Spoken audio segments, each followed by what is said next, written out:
I'm absolutely delighted to be here because not only is this a subject of enormous importance to the future of humanity and this planet, but also because it's very close to my heart.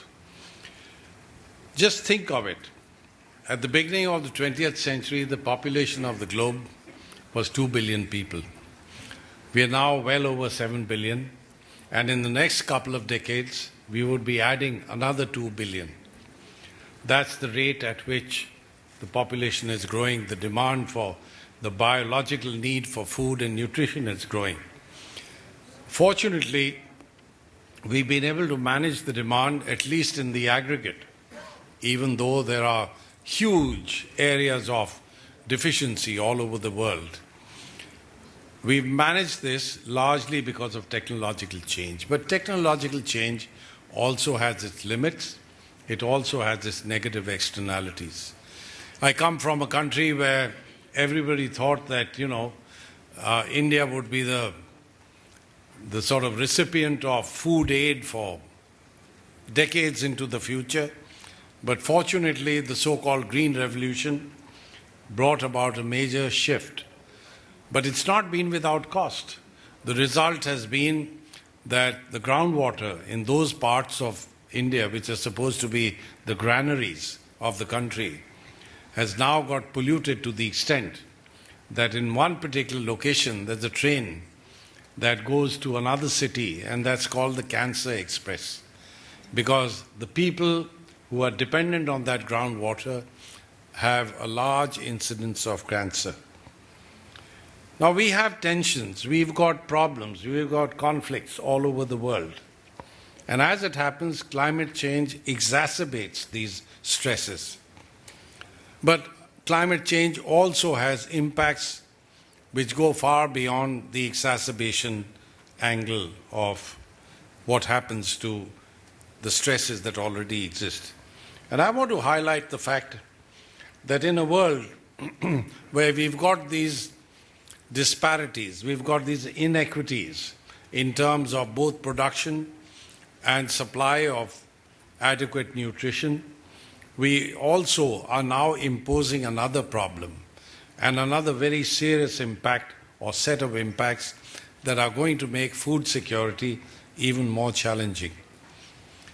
In rural areas, both in the near term and beyond, we find that climate change is going to affect agriculture and food security in a serious manner.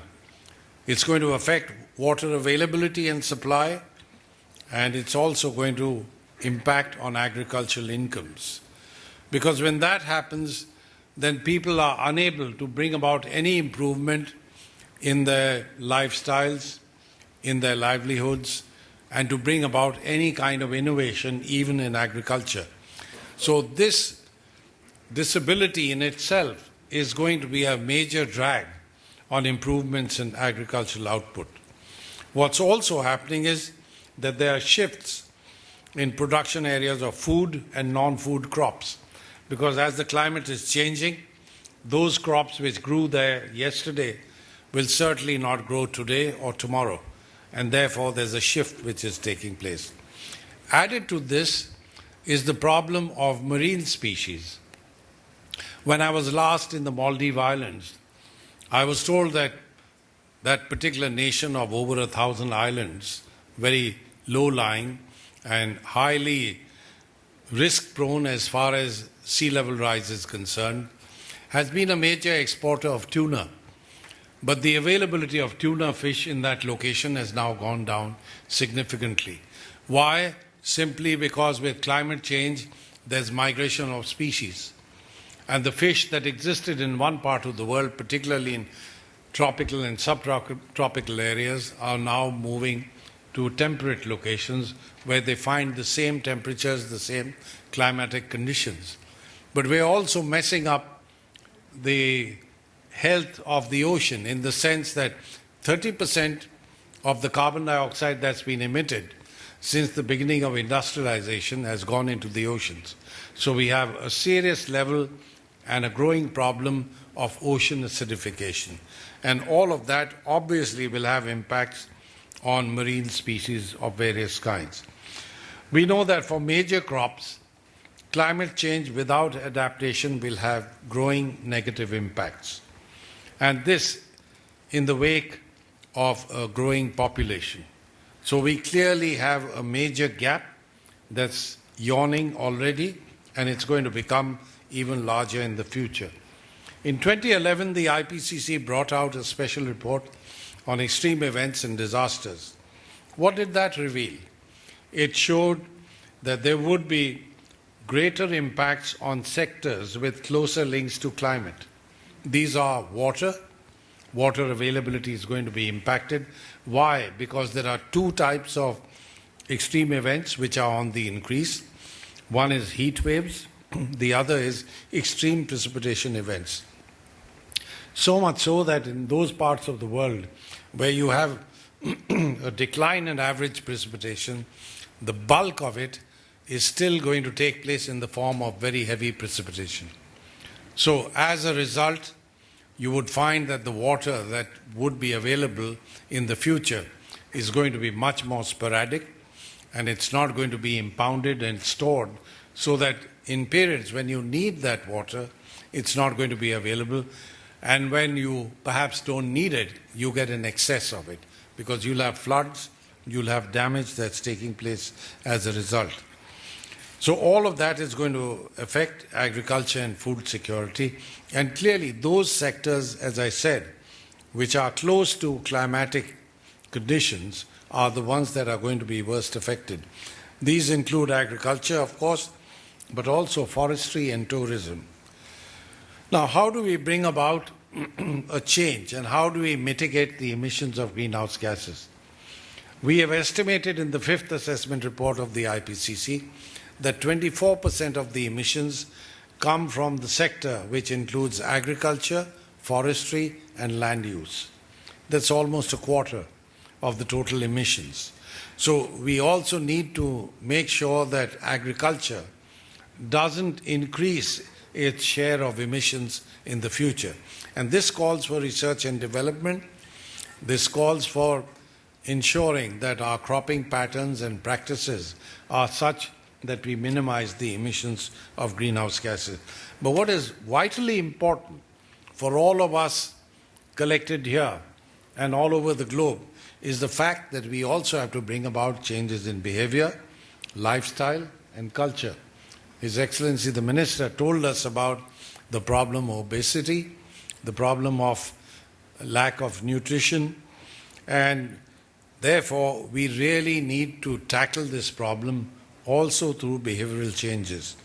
Of course, overall we'll have to minimize energy use without necessarily giving up the comforts that we've become accustomed to. I'm not for a moment suggesting that we have to go back and live in caves and wrap ourselves in sheepskin. I mean, that may be an adventure of its own kind, but I'm not advocating that at all. But we will have to bring about changes in consumption patterns, and mobility demand will have to change. The choice of longer lasting products will have to be exercised.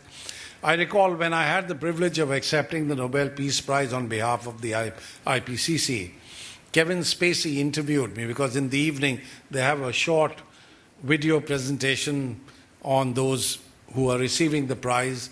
And he kept asking me questions. This was on the 10th of December. He says, "Have you done your holiday shopping yet?" I said, "No." He said, "What are your plans for your holiday shopping?" I said, "I have no plans." He said, "But surely you must be buying a lot of stuff during the holiday season." I said, "No, I only buy what I need." He said, "That's it. I don't need any other line. That's all I need to project on the screen." But the fact is that, we are so sort of over-consumptive in not only buying goods, but also food. And that's why we heard about the problem of obesity. But one important finding that we've come out with in the fifth assessment report is the fact that we'll have to bring about dietary change and minimize food waste. I used to earlier on, and I've become a bit muted recently, I used to say, please eat less meat, because that will give you better health and would give this planet better health. But this is a matter of personal choice, and I'm not for a moment advocating that. But we need to exercise some choices by which our dietary preferences change in a manner that reflects what this is doing in the aggregate to the greenhouse gas emissions, which are really increasing at a very rapid rate. I'll just end by saying giving you one single fact. In the year 2010, the world emitted 49 gigatons of CO2 equivalent of greenhouse gases. In the year 2000, it was 39 gigatons. So in a short space of 10 years, we have added 10 gigatons of emissions of greenhouse gases. And if we are serious about managing the problem of climate change, then we have to exercise every single option before us.